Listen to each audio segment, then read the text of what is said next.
Hello and welcome to Frontrunner Motorsport, and welcome to the spookiest day of the year, the last Thursday in October.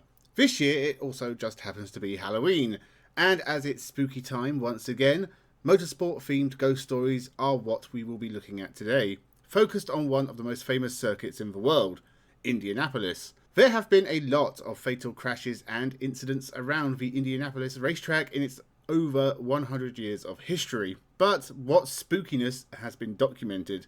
Is there genuine evidence of ghosts in the garages and off the banks of the famous Brickyard? Well, we are going to look into a few stories from the host of the Indy 500, so make sure you subscribe and let's jump into this spooky look at the ghosts of Indianapolis Raceway. Indianapolis Motor Speedway has seen 74 fatalities since it opened in 1909, only behind the Isle of Man and the Nürburgring in total fatalities. With so many tragic and, let's be honest for a second, violent deaths, of course the idea of ghosts roaming the Brickyard at night has come up in several instances. Dale Earnhardt Sr. was riding a motorcycle around the track for fun after winning a NASCAR race at Indianapolis. The 1995 Brickyard 400 was Dale Earnhardt's third of 5 wins that year that would take him to second in the championship.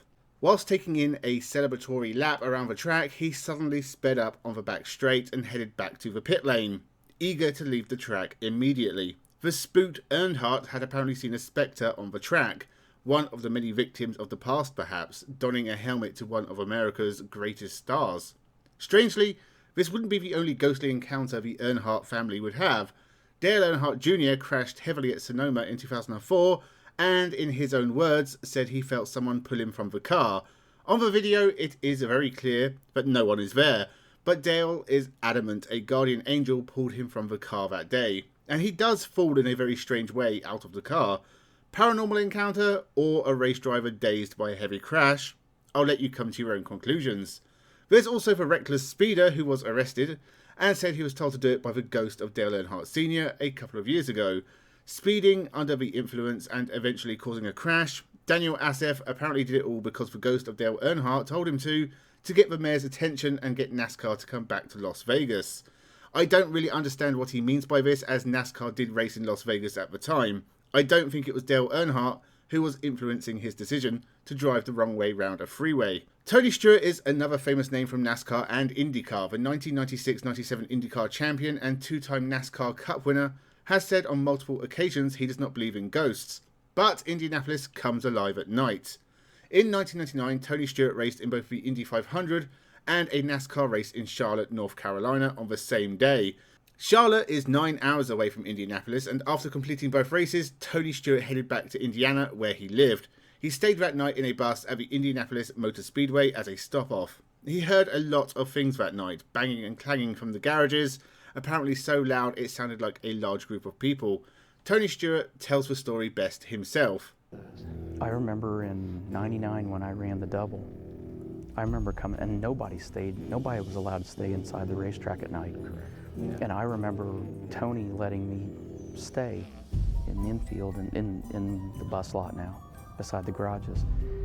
And I got back about 1 o'clock in the morning from running in Charlotte, and I'm not joking. It was alive. The whole place was alive. And I've told this story to people and they look at you like, come on, man. And the amount of noise that was inside that place and what sound, the activity that you could hear, it was like the movie Field of Dreams. It was like as soon as it got dark and nobody was around, everybody came out and did what they do every night. Yep. And you could hear it.